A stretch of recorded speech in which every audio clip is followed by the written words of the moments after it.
성령 충만한 스데반처럼이라는 제목으로 우리 같이 함께 하나님 말씀을 나누어 보려고 합니다.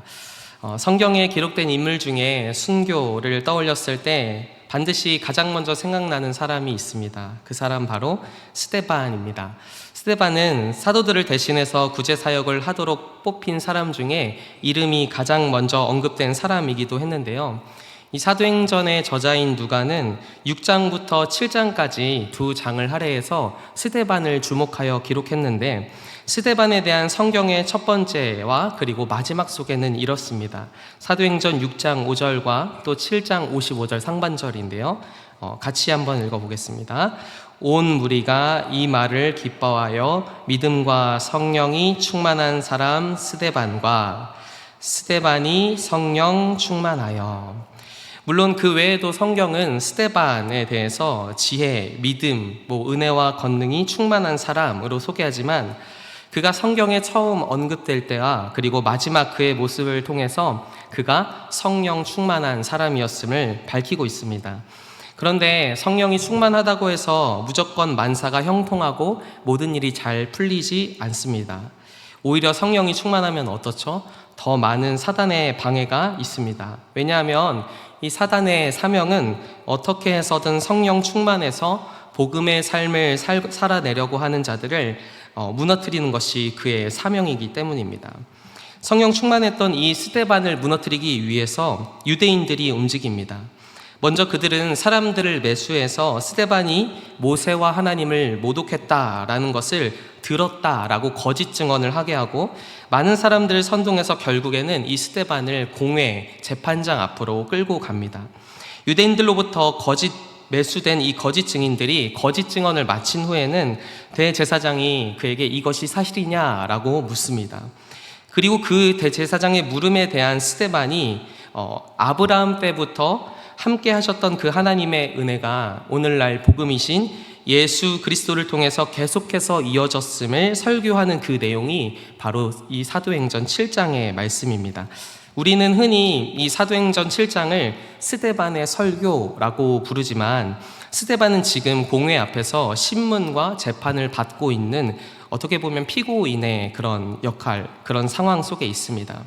자신을 고소하는 이들의 거짓 증언을 반박하고 또 무죄를 입증해야 하는 것이죠. 스데반은 이 설교를 듣는 이들의 전곡을 찌르는 말을 하는데, 우리 사도행전 7장 51절에서 53절 말씀을 같이 읽어보겠습니다. 시작. 목이 곧고 마음과 귀에 할례를 받지 못한 사람들아, 너희도 너희 조상과 같이 항상 성령을 거스르는도다. 너희 조상들이 선지자들 중에 누구를 박해하지 아니하였느냐? 의인이 오시리라 예고한 자들을 그들이 죽였고, 이제 너희는 그 의인을 잡아준 자요 살인한 자가 되나니, 너희는 천사가 전한 율법을 받고도 지키지 아니하였도다 하니라. 스데반은 이스라엘의 역사 속에서 끊임없이 하나님을 믿지 않는 그들의 조상들처럼 그들도 성령을 거스른다라고 책망합니다. 그리고 그들에 대한 이 불신이 결국에는 하나님이 보내신 예수님을 믿지 않고 죽인 것에 대해서도 책망을 하고 있습니다. 이 사건 이후에, 이 스데반의 설교 이후에 일어난 사건이 바로 우리가 잘 알고 있는 오늘 본문의 스데반의 순교 사건입니다. 앞서 나눴지만 스데반은 어떤 사람이었습니까? 성령이 충만한 사람이었습니다. 우리는 그가 보여준 이 땅에서의 마지막 모습을 통해서 성령 충만한 사람은 과연 이 땅에서 어떻게 살아가는지를 다시 한번 확신할 수 있을 것입니다. 바라기는 우리도 성령 충만한 스데반처럼 성령 충만함으로 주님께 영광 돌리는 삶을 살기를 간절히 소망합니다. 우리 그런 의미에서 옆 사람에게 한번 이렇게 인사해 보겠습니다. 성령 충만한 사람입니다. 이렇게 인사해 볼까요? 네, 성령 충만한 사람입니다. 네. 오늘 두 가지 정도를 잠깐 나누고 같이 기도하는 시간을 가지려 합니다. 그렇다면 성령 충만한 사람은 어떤 사람인가? 첫 번째, 같이 한번 읽어보도록 하겠습니다. 시작. 하나님께 시선을 두는 사람. 앞서 말씀드린 것처럼 스데반이 설교하는 이 자리는요, 하나님을 예배하는 공동체가 모인 자리는 아닙니다. 그 자리는 자신을 변호해야 하는 압박감이 있는 법정의 자리였습니다. 사람이 어디서든 말을 함부로 해서는 안 되지만 더군다나 법정에서는 그 말 한마디의 효력이 굉장히 크기 때문에 말을 아주 신중히 해야 합니다. 그런데 스데반은 자신을 변호해야 할 자리에서 복음을 전합니다.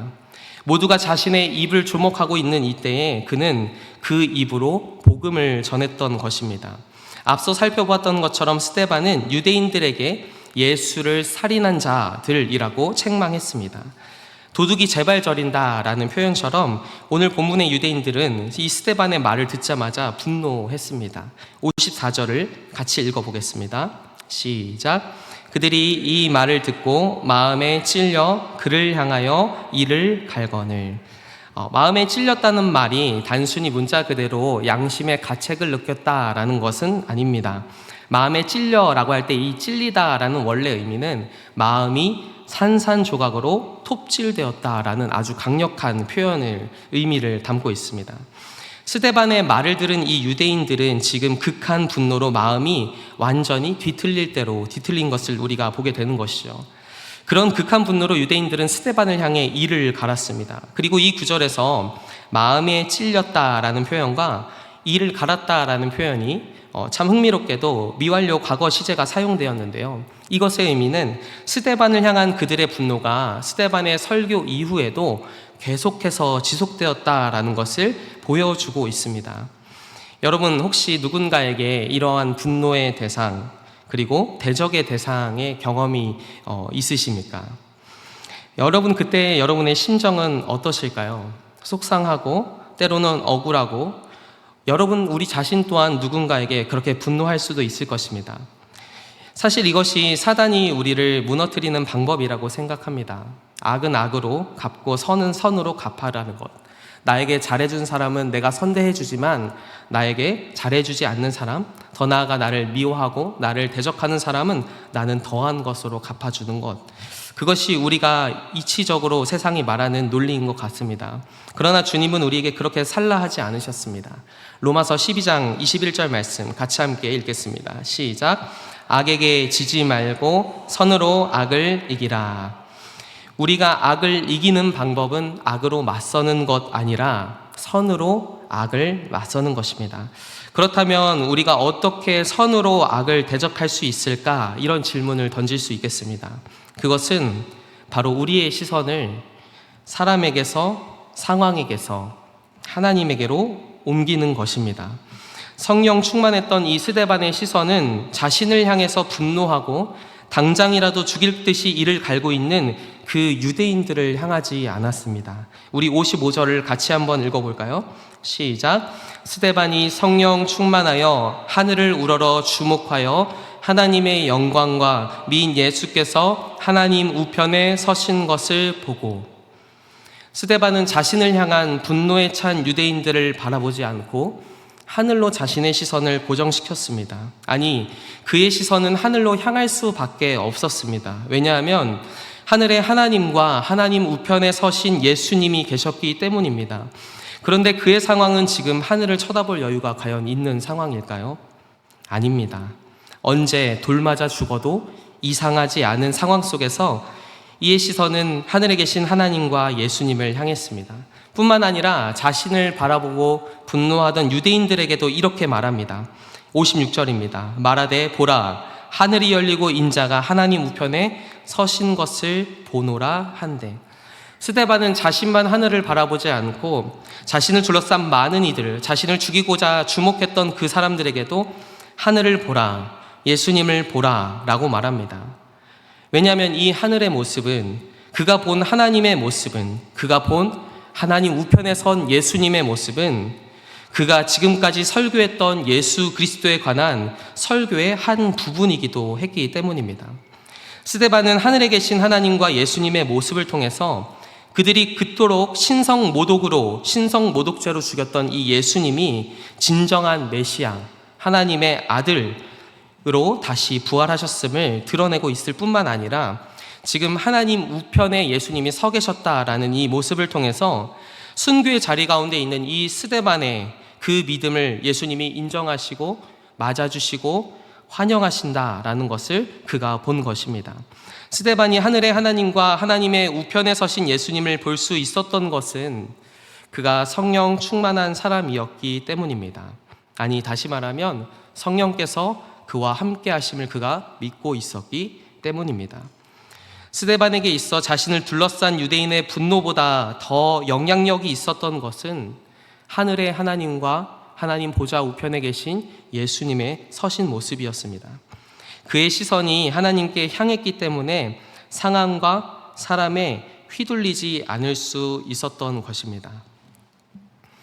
설교를 준비하면서 거울을 보면서 온 매무새를 이렇게 다듬었을 때 제 모습이 점점 충만해지고 있다는 것을 깨닫게 됩니다. 오늘 설교 제목이 성령 충만한 사람인데 비슷하거든요. 자음이 살로 충만한 사람. 여러분, 우리가 사람을 주목하고 상황을 주목하면 하나님이 보이지 않습니다. 그래서 부탁드리는 것은 제 충만한 모습을 보지 마시고 성령님께서 보게 하시는 그 하나님께 시선을 두는 우리가 되면 좋겠습니다. 하나님께 시선을 둔다는 말은 쉽게 말하면 하나님께 집중한다라는 말이 되기도 합니다. 신앙생활을 자꾸만 자신에게 집중하다 보면 실패하게 됩니다. 히브리서 12장 2절을 보면 우리가 평생을 주목해야 할 한 분을 이렇게 소개합니다. 같이 한번 읽어보겠습니다. 시작. 믿음의 주요 또 온전하게 하시는 이인 예수를 바라보자.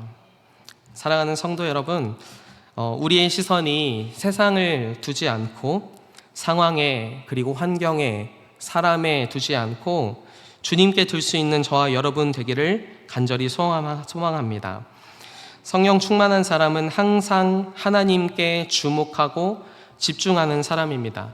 그렇기 때문에 사실 하나님의 뜻, 하나님의 관심, 하나님의 마음 그 외에는 우리의 마음을 그 어떤 것도 뒤흔들 수가 없는 것이죠. 성령 충만한 사람은 그 외 어떤 것들에도 우리의 마음이 요란하지 않을 수 있습니다. 왜냐하면 하나님께 나아가는 그 기도의 자리 가운데, 하나님께 집중하는 그 자리 가운데 하나님께서 우리에게 하나님의 뜻을 생각나게 하시고 하나님의 관심이 무엇인지, 하나님의 마음이 어떠한지를 우리로 하여금 깨닫게 해주시기 때문입니다. 우리가 남은 한 주를 살아가는 동안 어쩌면 우리의 삶의 모습 속에서 우리의 시선을 빼앗는 것이 너무나도 많겠지만 여러분, 그럼에도 불구하고 우리의 시선을 하늘의 하나님께 둘 수 있는, 우리의 영적인 시야를 열어서 함께 하시는 성령님을 붙들 수 있는 저와 여러분이 될 수 있기를 간절히 소망합니다. 다음으로 성령 충만한 사람은 어떤 사람일까요? 우리 같이 한번 읽어보겠습니다. 시작. 생명을 살리는 사람. 스데반이 전한 복음은 어떤 복음일까요? 한마디로 말하면 인간을 구원하는 생명의 복음입니다. 그러나 스데반이 이 생명의 복음을 담대히 선포하자 그들은 듣지 않습니다. 57절과 58절 말씀을 같이 한번 읽어보겠습니다. 시작. 그들이 큰 소리를 지르며 귀를 막고 일제히 그에게 달려들어 성 밖으로 내치고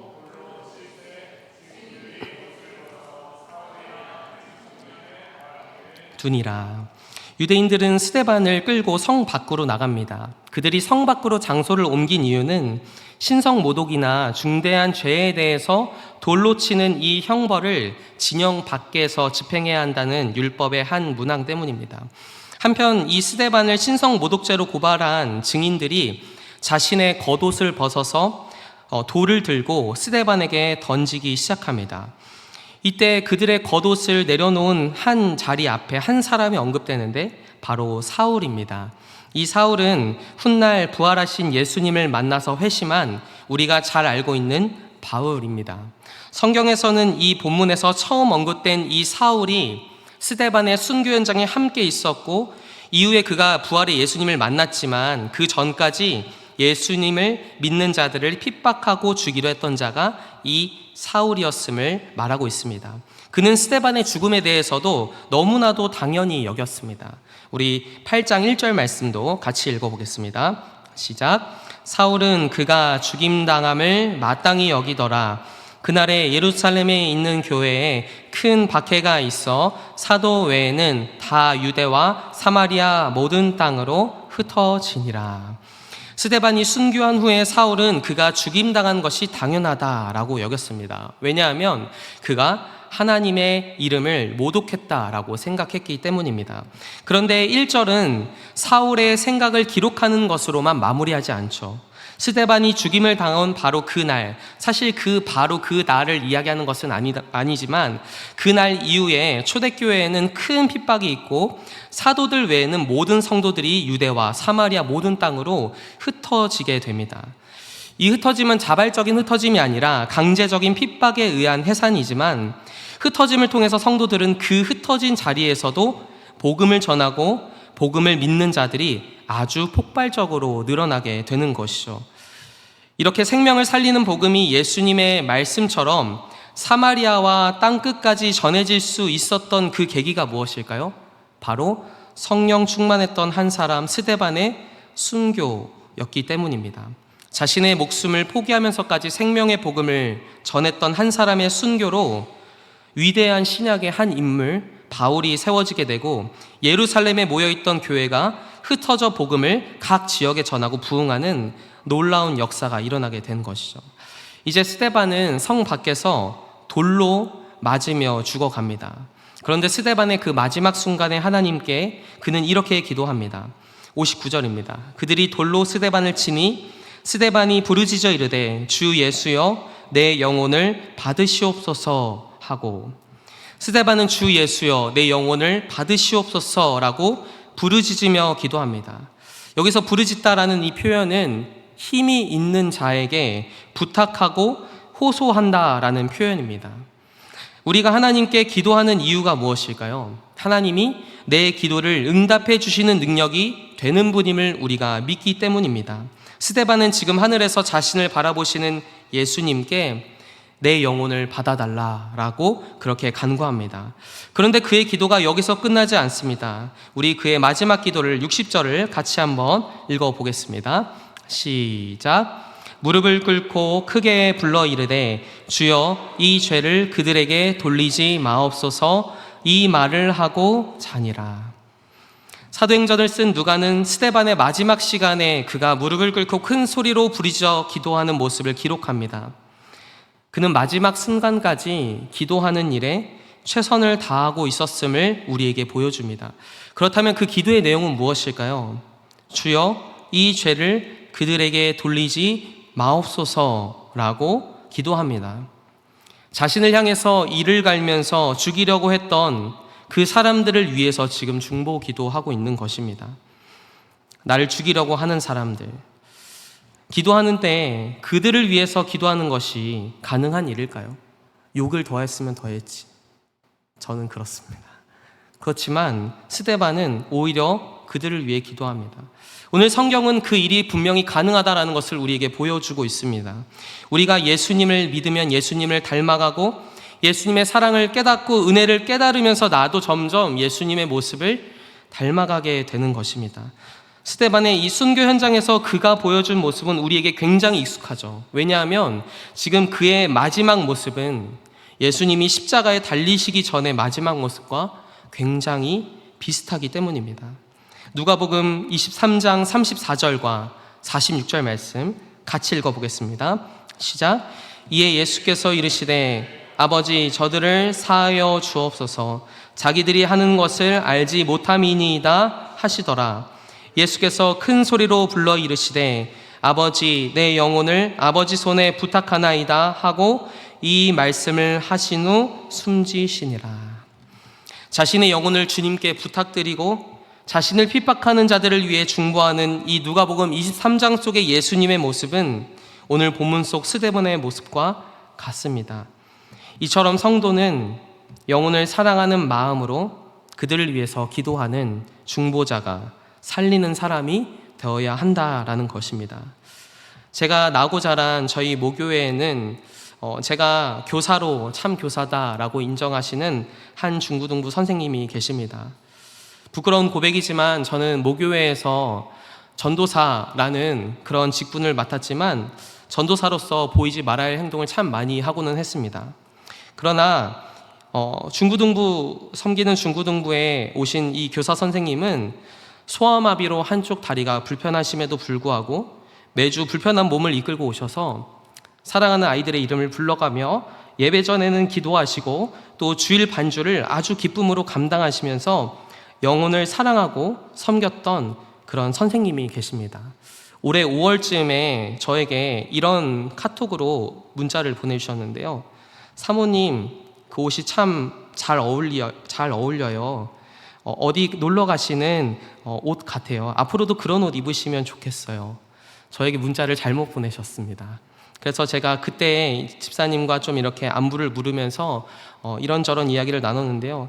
사실 제가 교회를 나갈 때 이제 모교회를 떠나서 이곳 서울제일침례교회로 오기 전에 제가 맡은 우리 학생들은 총 4명이었습니다.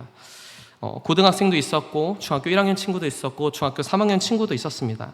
하지만 저는 그들에게 온전한 주님의 사랑과 은혜를 흘려보내지 못했던 것 같습니다.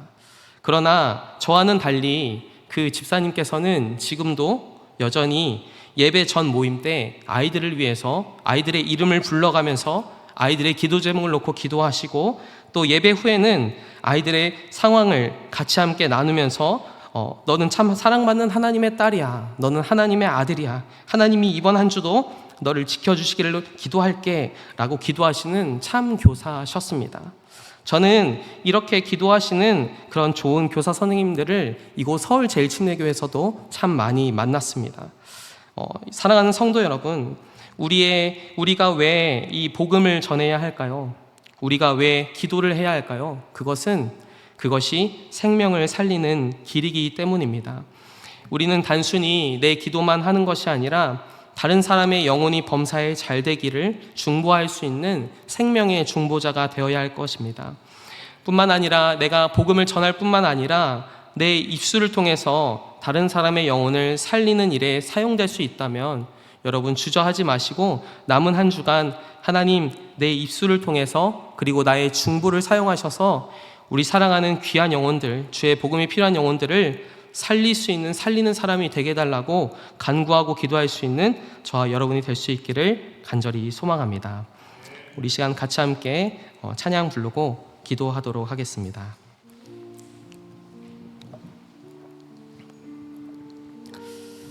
성령 충만한 스데반은 하나님께 시선을 두었고 또 생명을 살리는 사람으로서 복음을 전하고 중보하는 사람이었습니다.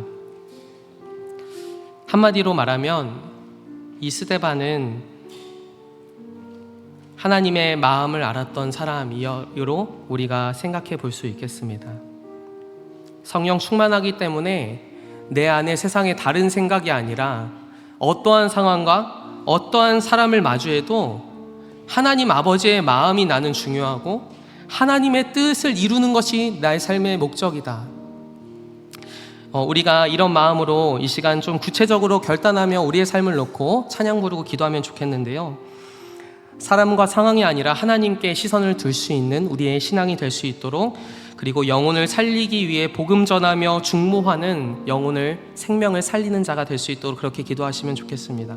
그리고 나라와 교회를 위해서 기도할 때에는 특별히 세워진 위정자들에게 지혜와 분별력 더하여 주셔서 집중호우로 피해를 입은 이재민들의 터전이 속히 회복될 수 있도록 그리고 우리 교회를 위해서 기도할 때에는 우리 교회가 하반기에는 더 영과 진리로 예배하는 예배 공동체를 소망하면서 매 순간의 예배가 정말 기쁨과 감사함으로 예배를 사모할 수 있는 우리의 심령이 될 수 있도록 우리가 그렇게 기도하면 좋겠습니다.